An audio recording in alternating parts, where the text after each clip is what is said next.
Fibre yielding plant. Fibre यानी कि रेसे, ऐसे प्लांट जिससे हमें रेसे मिलते हैं उन्हें हम फाइबर यील्डिंग प्लांट्स बोलते हैं। तो आज की इस वीडियो में हम इन्हीं प्लांट्स के बारे में पढ़ने वाले हैं जिससे हम फाइबर ऑब्टेन करते हैं, रेसे ऑब्टेन करते हैं। इसके पिछले वीडियो में हमने उस प्लांट्स के बारे में पढ़ा, बेवरेजेज यानी कि पेय पदार्थ के बारे में, ऐसे प्लांट जिससे हमें जो पेय पदार्थ मिलते हैं, जिससे हमें बेवरेजेज मिलता है, उन सब के बारे में आपको पिछले वीडियो में हमने आपको बताया। अगर आप वह वीडियोज ना देखे हों तो उसका लिंक आपको वीडियो के डिस्क्रिप्शन में मिल जाएगा, वहाँ से आप उसे जाकर देख सकते हैं। तो आज का हमारा जो टॉपिक है वह फाइबर यील्डिंग प्लांट है, यानी ऐसे प्लांट जिससे हमें रेसे प्राप्त होते हैं, फाइबर्स ऑब्टेन होता है। देखिए, फाइबर्स जो होते हैं वो प्लांट से भी प्राप्त होते हैं और एनिमल्स के भी प्राप्त होते हैं, लेकिन इसे हम बॉटनी में पढ़ रहे हैं। तो यहाँ पर जो भी फाइबर्स आपको बताए जाएंगे वह स्पेशली प्लांट से जो ऑब्टेन होता है उसे बताए जाएंगे, क्योंकि यहाँ पर बॉटनी में पढ़ रहे हैं। तो चलिए शुरू करते हैं। Fibre yielding plant. देखिए, जो फाइबर्स होते हैं यह नेचुरली हमें ऑब्टेन होते हैं, जो कि प्लांट से हमें ऑब्टेन होते हैं। तो इसमें जो पहला पॉइंट है, फाइबर इज ए नेचुरल और man made substance that is significantly longer than it is wide.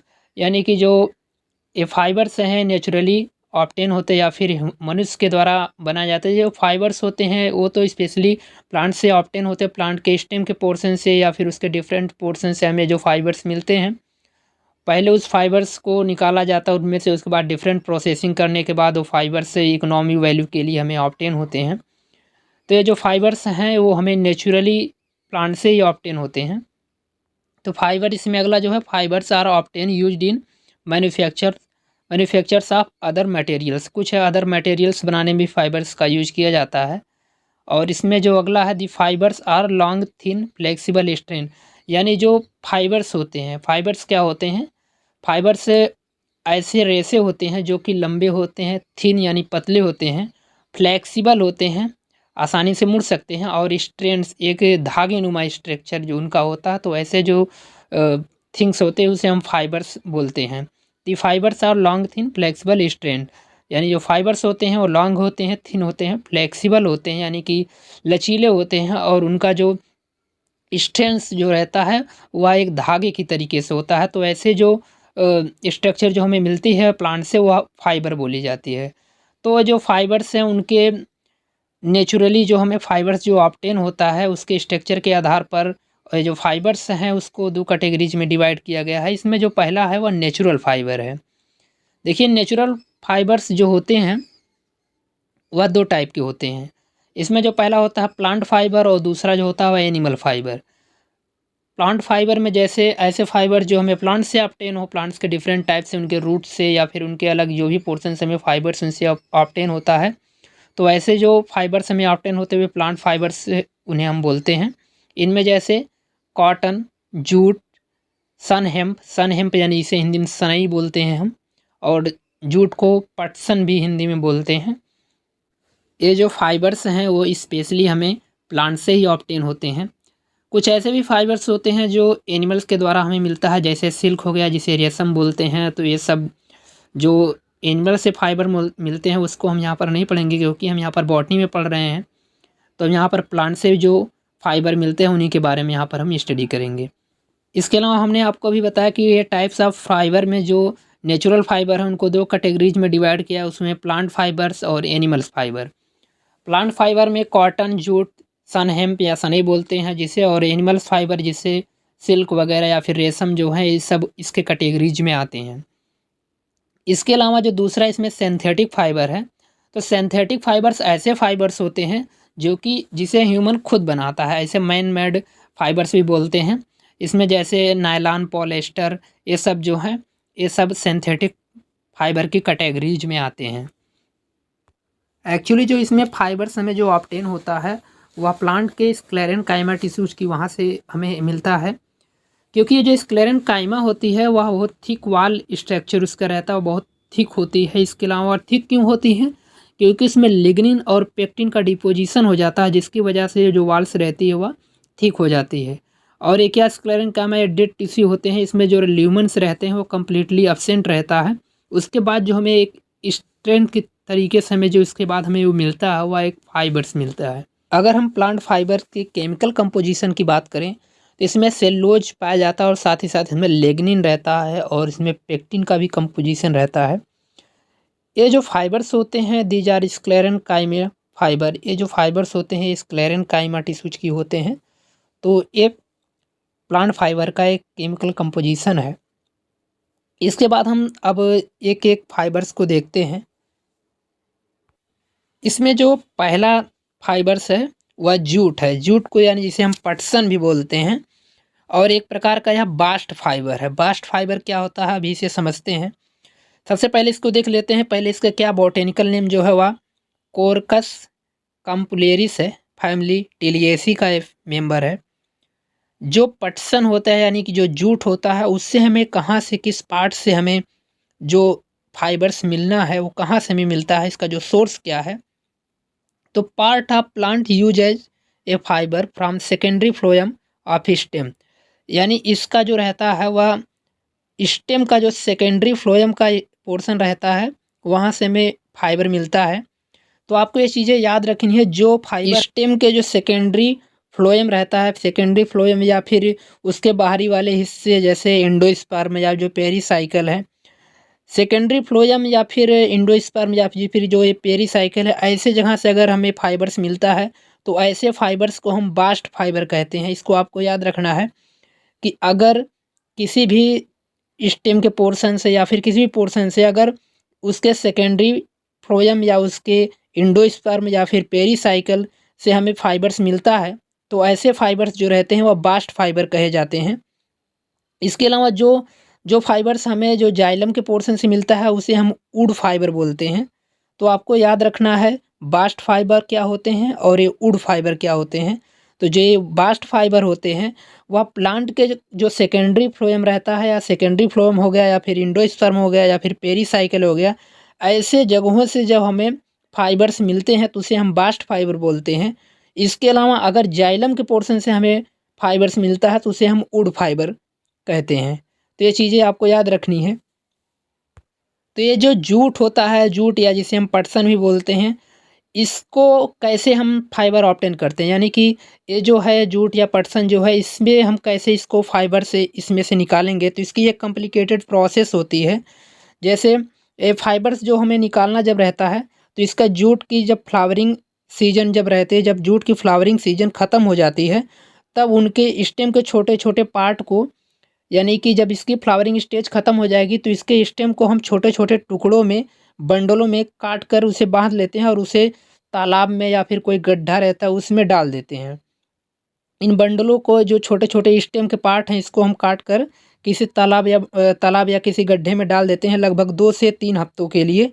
उसके बाद इस तालाब में एक तरीके का बैक्टीरिया पाया जाता है, क्लास्ट्रीडियम जीनस के वह बैक्टीरिया रहता है और उस स्टेम में पाए जाने वाला जो लेटेक्स रहता है, इसके अलावा जो म्यूसिलेज रहता है, इस इसको या खाकर पूरी तरीके से ख़त्म कर देता है। यानी कि जो हम बंडल बनाकर जिस स्टेम को पोर्शन को हमने काट कर कर उसे पानी में डाला है, उस स्टेम के पोर्शन में जो भी लेटेक्स वगैरह रहता है या फिर जो म्यूसिलेज रहता है, वह जो क्लास्ट्रीडियम जीनस का जो बैक्टीरिया है वह पूरी तरीके से इसे खाकर ख़त्म कर देता है और इसकी वजह से जो फाइबर्स रहते हैं वो बाहर निकल जाते हैं। क्योंकि जो म्यूसिलेज रहता है, म्यूसिलेज की वजह से ही जो ये फाइबर्स रहते हैं वो आपस में जुड़े रहते हैं और जब उस म्यूसिलेज को खाकर वह ख़त्म कर देगा तो जो फाइबर्स रहते हैं वो पूरी तरीके से बाहर आ जाते हैं और एक तरीके की रेटिंग इसमें स्टार्ट, यानी कि इसमें सड़न शुरू हो जाती है और इसके वजह से जो फाइबर्स रहते हैं वो अपनी अपनी जगहों से फट जाते हैं। तो इस फाइबर्स को जो कि अपने जगहों से जब फट जाते हैं तो इसके बाद इस फाइबर्स को निकाल कर इसे अच्छी तरीके से इसको धुल कर साफ़ इसे किया जाता है और साफ़ करने के बाद इसे सूर्य की रोशनी में इसे सुखाया जाता है। सूर्य की रोशनी में सुखाने के बाद, अच्छी तरीके से सुखाने के बाद इस तब जाकर इसकी इकोनॉमिक वैल्यू वहाँ से इसकी शुरू होती है। तो ये जो जूट्स होते हैं या जो पटसन होती है एक कॉम्प्लिकेटेड इसकी प्रोसेस पूरी तरीके से इस तरीके से इससे हमें फाइबर्स ऑब्टेन होता है। इसके अलावा जो ये जूट्स होते हैं इसका डिफरेंट टाइप्स के यूजेज में इसका यूज किया जाता है, जैसे क्लॉथ हो गए या फिर रस्सियन बैग्स हो गए। इसके अलावा जो कॉर्पोरेट पेपर वगैरह होते हैं उनमें भी इसका डिफरेंट तरीक़ों से इसका यूज किया जाता है। इसके बाद इसमें है this is the most important cash crop.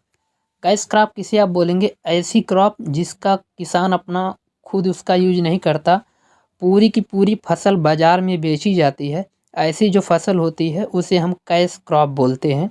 यानी कि किसान जो रहता है वह डायरेक्ट पूरे के पूरे प्लांट्स को वो मार्केट में ले जाकर सेल कर देता है, उसका कोई पर्सनल यूज नहीं करता अपना। तो ऐसी जो क्रॉप होती है उसे हम कैश क्रॉप बोलते हैं। इसके अलावा जो जूट है वह भी एक कैश क्रॉप है, क्योंकि किसान इसका खुद यूज नहीं करता, फसल पूरी की पूरी फसल मार्केट में बेची जाती है। तो ऐसी जो फसल होती है उसे कैश क्रॉप बोलते हैं। इसका जो कल्टीवेशन होता है वह नॉर्थ इंडिया के जो वैलीज, गंगा की जो वैलीज है वहाँ पर इसका कल्टीवेशन किया जाता है। इसके अलावा जो ब्रह्मपुत्र असम होता है, असम में ब्रह्मपुत्र में, वहाँ पर भी इसका कल्टीवेशन किया जाता है। इसके अलावा वेस्ट बंगाल, बिहार, उड़ीसा, इन जगहों पर भी इसकी खेती की जाती है। लगभग 90% जो जूट है पूरे वर्ल्ड का, लगभग जो 90% जूट होता है वह बांग्लादेश से हमें ऑब्टेन होता है। तो आप बोल सकते हैं कि जो 90% जो जूट है वह बांग्लादेश से मिलता है। पूरे वर्ल्ड का लगभग 90% जो जूट है वह बांग्लादेश से मिलता है। इसके बाद जो अगला फाइबर यील्डिंग प्लांट है वह सन हेम्प है, इसे हम बास्ट फाइबर बोलते हैं। बास्ट फाइबर, आप जान रहे हैं कि बास्ट फाइबर इसे क्यों कहा जा रहा है? क्योंकि ये जो बास्ट फाइबर है, ये जो इसका जो सेकेंडरी फ्लोएम रहता है पार्ट के स्टेम का, जहाँ से भी हमें फाइबर ऑब्टेन होता है, तो उसका जो सेकेंडरी फ्लोएम रहता है इसके इंडोस्पर्म में या फिर पेरेन्काइमा की जो सेल्स होती है वहाँ से इसे ऑब्टेन किया जाता है, तो इसलिए इसे हम बास्ट फाइबर बोलते हैं। तो इसका जो बॉटेनिकल नेम है वह कॉर्टिलेरिया जोसिया है, फैमिली पैप्लिनेसी है। इसका जो यूज किया जाता है, part of plant use as fibre secondary phloem of stem called bast fibre. इसका हम सेकेंडरी फ्लोएम का पार्ट इसे यूज करते हैं, इसलिए इसे हम बास्ट फाइबर बोलते हैं। यह जो फाइबर्स होता है बहुत थिक होता है, स्ट्रॉन्ग होता है, ड्यूरेबल होता है, यानी कि बहुत समय तक चलने वाला, यानी कि बहुत टिकाऊ होता है। अक्सर इसका यूज फिशेज की जो नेट होती हैं उसको बनाने में यूज किया जाता है, और इसके अलावा जो सिगरेट पेपर में इसका यूज किया जाता है, यानी कि जो सिगरेट होता है उसमें एक खास प्रकार के पेपर का यूज किया जाता है, वैसे पेपर को हम सिगरेट पेपर बोलते हैं। इसके अलावा इसका यूज टिश्यूज पेपर में भी किया जाता है। यह जो इसका जो खेती की जाती है, it is grown through out India, या इंडिया में हर जगह इसकी लगभग खेती की जाती है, स्पेशली इन महाराष्ट्र में इसका खेती बहुत बड़े पैमाने पर की जाती है। तमिलनाडु, वेस्ट बंगाल और यूपी के क्षेत्रों में इसका कल्टीवेशन किया जाता है। इसके बाद जो अगला है वह कॉटन है। कॉटन को हम सीड फाइबर बोलते हैं या फिर से सरफेस फाइबर भी बोलते हैं। बॉटेनिकल नेम जो इसका है वह गैसोपियम एरोबेरियम है। इसके अलावा और भी इसकी स्पीसीज जैसे गैसोपियम बारबिडेंस है, और इसके अलावा जो फैमिली इसकी है वह मालवेसी है। सोर्सेज इसका क्या है? ईपीडर्मल हेयर फ्रॉम सीड सरफेस, यानी कि जो सीड सरफेस की जो ईपीडर्मल हेयर होती है वहाँ से हमें जो कॉटन के जो फाइबर्स होते हैं वो ऑब्टेन किया जाता है। कॉटन से हमें तो फाइबर्स तो मिलता है, इसके अलावा हमें इससे ऑयल भी प्राप्त किया जाता है एक्सट्रैक्शन मेथड से, यानी कि बीजों को एक्सट्रैक्ट करके उसको पीस कर उसके बाद उसमें से ऑयल निकाला जाता है। उसके बाद इसके अलावा जो इसका सेकेंड यूज है वह seed hair as cotton fibre, seed का इसका जो हेयर से रहता है वह कॉटन फाइबर के तरीके से यूज किया जाता है।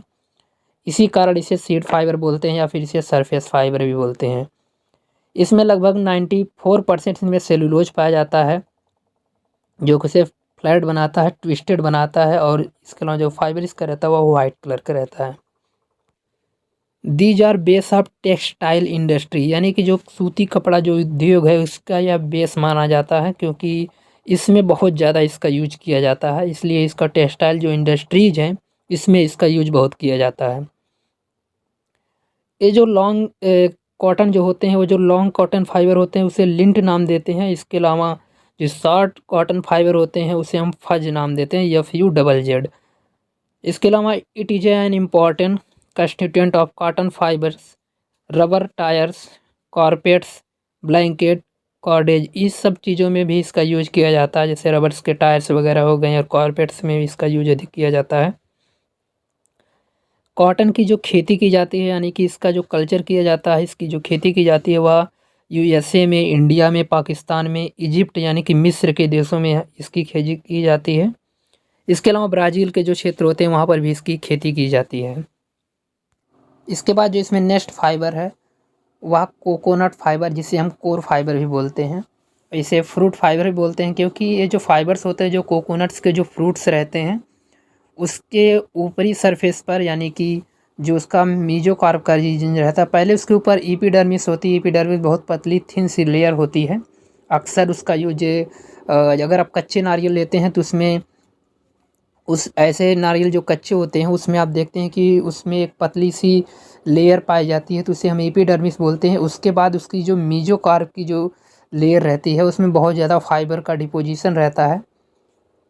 तो जो फाइबर्स का डिपोजिशन रहता है वहीं से हमें इसमें कोकोनट से हमें जो कोकोनट के सीड से जो हमें फाइबर ऑब्टेन होता है, तो उसके मीजोकार्प के रीजन से भी ऑब्टेन होता है। तो अगर हम कोकोनट फाइबर्स के बॉटेनिकल नेम की बात करें तो कोकस न्यूसीफेरा इसका बॉटेनिकल नेम है। फैमिली पामी है, पामी को अरिकेसी भी बोलते हैं।